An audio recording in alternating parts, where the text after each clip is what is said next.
That's fine.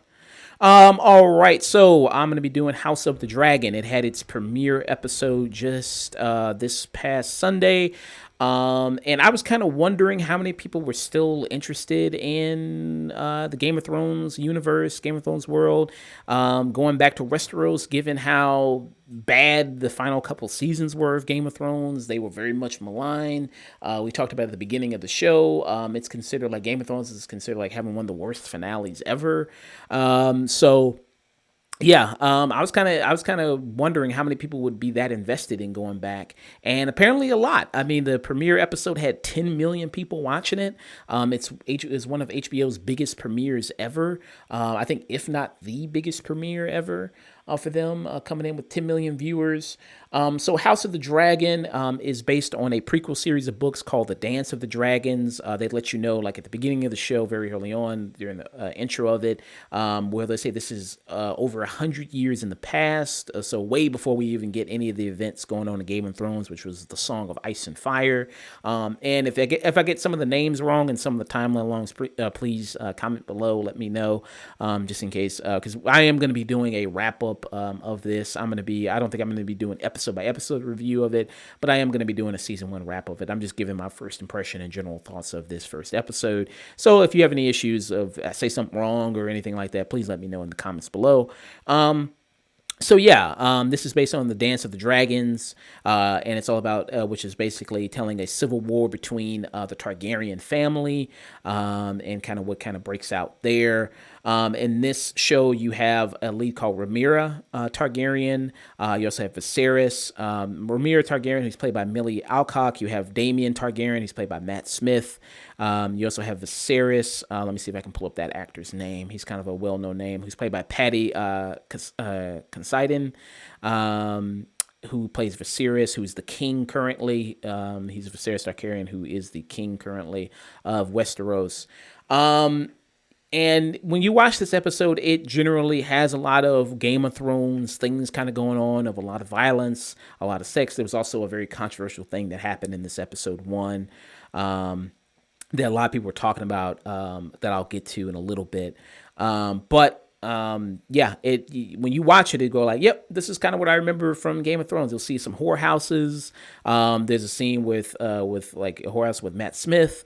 You'll see a lot of gruesome violence, because there's a scene where Daemon Targaryen, he goes to like a village, and it's like chops off thieves' hands, chops off the genitals of a rapist, and you'll see gory kind of details like that. And there's even like a battle, like a tournament that's kind of going on in this movie, kind of very reminiscent, because I think that was also in Game of Thrones episode 1. I believe they did a tournament, or not episode 1, but in season 1 they did a tournament there, where in front of Robert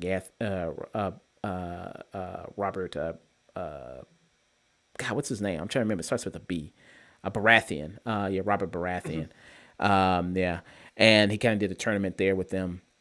And you see kind of that here in this series, and which I thought was also very equally kind of a lot of violence there.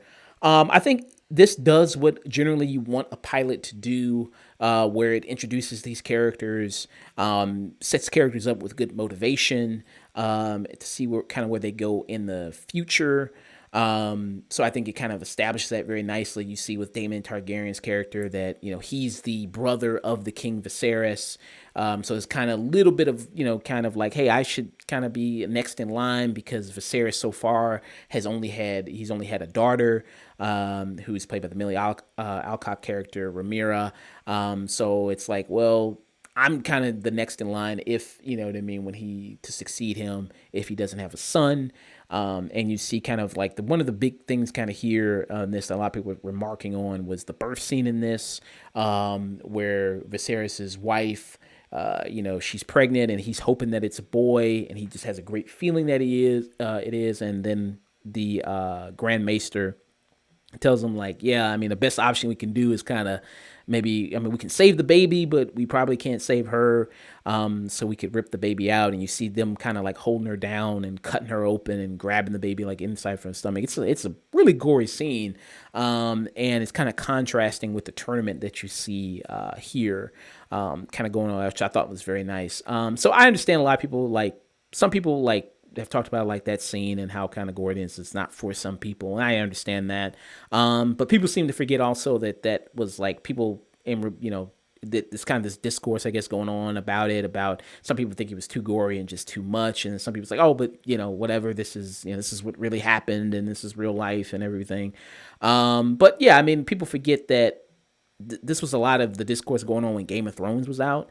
People seem to forget that because people are like, oh, this show is like, I say, people are so sensitive in 2022 with this, and you know what I mean. And Game of Thrones couldn't be made in 2022. It's like there was a lot of people issues things that people had with Game of Thrones when it comes to the sex, when it came to the violence. Like that was a main concern about like there was all these nudity and the way some female characters were treated in the series. So it's always kind of been a thing, a little bit of a complaint that a lot of people had with Game of Thrones about like all the nudity and the way it kind of treated a lot of its female characters here. So I completely kind of understand that kind of coming into the series, and it's a brutal scene. I think it's purposefully supposed to be very brutal and supposed to be kind of very grim. So I kind of understand that. I love the performances of everybody here. I think they do a very good job. You have Rhys Ifans, who people know he played the Lizard in the Amazing Spider-Man movies. He's here. He plays the hand of the King of Viserys there. So yeah, I know, Marley. Do you have much? Did you watch Game of Thrones at all? I see. I didn't watch. Have watched the pilot episode for Game of Thrones. I couldn't get into it, and then once that final season was, I was motivated to start binging like all the episodes, and then I think the final episode aired, and everyone just was like, "Don't bother." And I was like, okay, I guess I'm not watching this now. So, but the thing that intrigues me most about House of the Dragon is that it's a prequel, and that you don't like. I eventually want to see this, and I also like that it's just distancing itself from Game of Thrones. Like it's not the original creators, or like original showrunners for Game of Thrones.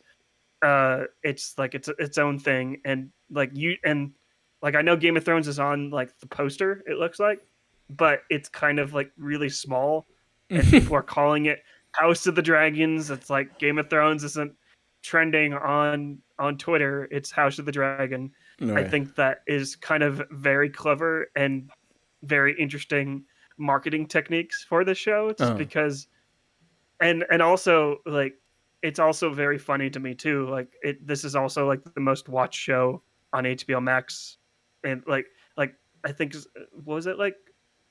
Was it like 100,000 people like tuned in for like the 10 premiere or million something? viewers across all It- platforms on the series debut. oh, okay.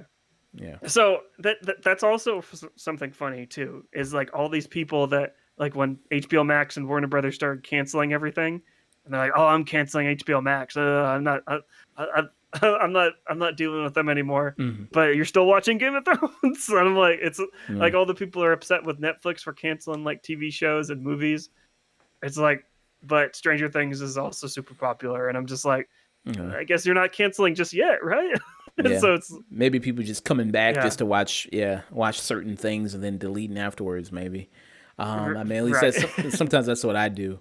Yeah, I mean, it was kind of surprising it had kind of that big of a viewership. I was kind of surprised by that because I was like, yeah, I thought people were kind of like, yeah, I'm not trusting the Game of Thrones thing anymore. I'm just not trusting it anymore. But yeah, it had a huge showing. I think I'm not worried so much about this so much, House of the Dragon, because one, it's a prequel. So the story is already done. Like George R. R. Martin has already finished the books involving this. This is the Dance of the Dragons. It's already been done, it's over. So it's not like with Game of Thrones. Some of the issue with that was that they had already, by the time I think it was like season 4 or 5, they had already kind of ran out of book material. So they kind of were kind of like had to kind of go off of a little bit of cliff notes of what George R. R. Martin wanted to do, and kind of they inserted a lot of what they wanted to do. So it's kind of like it was ended up being a huge mess. Because they didn't have any great material to kind of follow anymore, and you kind of could tell with a lot of stuff. So I think that was the big issue with Game of Thrones. Here, I don't have that concern, like I said, because the books are finished. And I am kind of excited to see that, especially dealing about the Targaryens, which was the big family that was in the Game of Thrones universe. And when it comes with the Targaryens, obviously dragons are going to be a big part of that. And the dragons look just as good as they did in Game of Thrones. I mean, they're probably putting a lot of money into the show. I don't know how much millions they're spending per episode, but they're probably spending a lot, per episode for this. And a lot of the dragons, they look really great. You see them, and they don't like overindulge, I think, in showing them. They show maybe just enough of them, just to kind of flex. Like, you're going to be seeing a lot of dragons in this show, and also a lot of stuff you're kind of dealing with the show. A lot of people were saying like it's very feminist or something like that, with because you have like a female character. But again, that was, I think, having female characters in there, like you had Emilia Clarke's character, Dany in Game of Thrones. I mean, that was a large part of being a woman in this kind of world, and obviously there's going to be issues with that, especially when she gets after the death of Viserys, after his son dies. He's like, and his wife dies. It's like, well, I have to have somebody, my heir to the throne, eventually when I kind of die or pass it on. And so he enlists his eldest daughter, Rhaenyra, in doing that. And, talking about, I mean, a lot of people are going to have issues with that at this time. So, so I thought it was a strong first episode. And I thought I'd be very much interested in seeing continue more and seeing kind of how the dynamics are going to play out, especially since it's so personal, it being like a family, and you'll see kind of like eventually them kind of, this big civil war that's going to happen. I think it's going to be very interesting to watch. And to see how like now you see Game of Thrones, how well they are doing like battle sequences. Like you saw Battle of the Bastards in Game of Thrones, which I thought was amazing. Whether you should go back and like, if you've never seen Game of Thrones before and you just want to jump in House of the Dragon, I guess you could do that. Because this is a prequel that's like 200 years in the past. So I mean, it doesn't really have much connection with the Song of Ice and Fire. I mean, there are families that are here that were in Game of Thrones, like Targaryens and the Baratheons and the Starks, and everything like that. But it's not like, I don't think you maybe have to watch Game of Thrones to get this. Game of Thrones did end bad. I mean, my recommendation, I think I'd still watch just because it's like, it had a lot of great moments. There were a lot of really, really great moments in the show, like Battle of the Bastards, like Oberyn Martell versus the Mountain, like the Red Wedding. There were so many really great moments in that show that just, really, a lot of people tuned in. It was a big water cooler show that it's like you had to talk about the next, like that episode and what was going to happen next.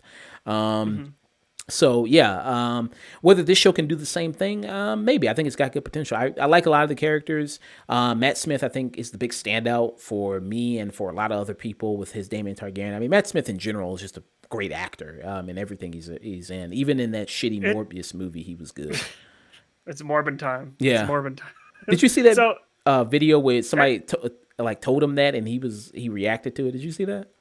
No, I didn't see that one yet. Oh, that was pretty funny. I think that there was a theory that I think it was on Twitter. It might have been on TikTok too, but there's a theory going out there about like, what's not a theory? It's fact, but how Matt Smith is really just good in television shows. Like he still needs to work on movies because you got Doctor Who, you got House of the Dragon, but when he goes to the movie side, he's got Morbius, he's in something else. Hold on, something else that's. He showed up in Terminator mediocre. For like a couple of minutes, I think. Also, he showed up. Oh, I totally forgot about that. Yeah, he was good in Last Night in Soho. He was really good in that. Oh yeah. No, okay. Yeah, no, what? I take that back. I think actually someone commented about that. I'm like, okay, Last Night in Soho. Like he's good in that. But anything other than that, I hear that it's It's not too pretty. Uh, just looking at the filmography, Yeah. I don't know. It's really just Morbius. Now that I'm thinking about it. Yeah, I mean, I think his movie career hasn't really taken off like his TV career. I think you can say Mhm. that. Yeah, I would agree with that. I mean, because like even what's that show where it's about the royal family? What's that show called? The Crown. The Crown. Yeah, I hear that Mhm. show's very great, and he's very great in it. Like he shows up as who is he in that show? He shows up as, I'm just looking it up right now. He shows Yeah, up as Prince Philip. the Duke of Edinburgh. The Duke Okay. or Yeah, he shows up Philip. as Yeah. that. Yeah. So I hear he's very great in that. I have not watched The Crown, but I hear he is very great in that. Yeah. Yeah. So yeah, I mean, I don't know. He could just be a great TV guy. I don't know. He picks great TV projects, but I guess with movies and movie scripts, it's just like he's blindfolded and throwing a dart. I guess I don't know. His buddy Jared Leto was just like, "Hey, I got this vampire movie. It's Um, fuck." Actually, I think it was Karen Gillan who convinced because Karen Gillan was like, "Say, you got to do the superhero thing. That's big. You gotta do at least one superhero movie. Look at me. I'm playing Nebula, and I'm in the Marvel universe, and look what I'm doing." And he's like, "Oh, I guess." And I guess the first script he got of a superhero movie was Morbius. He was like, "Well, I guess so. I mean, maybe it'll work out." And Well, yeah, to be fair, a little bit, if someone were to hand, if you're trying to break into the superhero like genre, if someone hands you a Morbius script, that script might actually sound cool. Like just like a vampire that like that has to like drink blood to like I don't know, like artificial blood. That sounds cool. It's just the fact that Jared Leto is anyone. If you could, the execution of that script, I feel like is where that movie falls apart, and just Jared Leto altogether. But yeah. I, I Um, feel like I'm not trying to say Morbius is a good movie. It's somewhere buried deep because Sony just messed it up altogether. But it's just like I feel like because when you are working on a project, you think uh, you kind of have like these beer goggles and like these blinders on where you're just like, oh, you're reading this. I'm like, oh, this looks really good. I want to be on that. And then when the movie comes out, it's just like, oh crap, maybe it wasn't all that good. yeah. So I'm like, it's like Um, the room. yeah. Tommy Wiseau's The Room. Yeah, So yeah. You could, yeah. I mean, you just don't know what's gonna be a piece of shit, and yeah, sometimes you just yeah, don't know until you actually kind of see it. yeah. Yeah. But yeah, I think Matt Smith does a great job here in House of the Dragon, and yeah, I like the show. I think it was a good first episode. I'm interested to see more, and I definitely will be, probably I'll let some episodes build up on it, and then watch it kind of back to back, kind of as it throughout this season one. But I think it's a strong kind of opening. I think for it would be kind of my first impressions on it. So yeah, for this first So episode. Oh yeah. I have one question for someone that hasn't watched it. One reason why I didn't get into Game of Thrones is that fantasy. It's like as I mentioned in our first review, like fantasy characters. It's hard for me to kind of like connect with any of these characters. It sounds like from like what you were saying, it's like it's pretty like this show is pretty relatable and it's dealing a lot with like human like elements. Uh, Uh, is the fantasy like design? Is it kind of like wacky, like 3,000 Years of Longing or anything like that? Like, um, if that makes any sense. like so Game of Thrones, I mean, the show like yeah, I mean like it always had fantasy elements like with the dragons and you'd Mhm. have witches and like and also like zombies, like ice zombies, whatever like that. Like the Ice Mhm. King and all that other stuff. Like you would have elements like that, and that's in a part of the Game of Thrones kind of universe and things. And um, Mhm. I wouldn't say it's kind of like that. It's not like something like Lord of the Rings. That's kind of different. It's like a different kind of tone. And like the show is like that's kind of the fantasy stuff. It's there, but it's more about the characters and how they all interact with each other. Like that's what people really really loved about it was the Mhm. kind of them all these people vying for the Iron Throne. You know what I mean? And who's gonna rule Mhm. Westeros and people backstabbing each other like literally. You know what I mean? Like stabbing swords in each other's backs and daggers. Like that was kind of the main thing about the show. I think that people really loved. Like yeah, the fantasy stuff is there, but it's all like these characters really lying and deceiving each other, backstabbing each other. Um, and the who was going to come on top, and like you had characters who you absolutely hated. You know what I mean? Like you had like a Jamie Lannister who, like, the first episode, Jamie Lannister is pushing a kid out a window, but then as the seasons go on, he becomes like, one of the better characters. It's like, I actually kind of like this guy, I don't care he pushed a kid out a window and fucks his sister, you know what I mean? Hey, this guy's all right with me. So, I think, yeah, I mean, you have a lot of those kind of elements in there. That I think it's more about the characters than it is just about, oh, look, there's a dragon, at least to me. Okay. Okay. All Yeah. right. I'm definitely gonna check it out. It's just like I said at the beginning, like Better Call Saul is kind of taking up a lot of my time. but Yeah. but yeah, I didn't mean to interrupt. I had to throw that out there Yeah. because that's one thing that was kind of holding me back from the original series. Like eventually, I'll like just marathon all of it.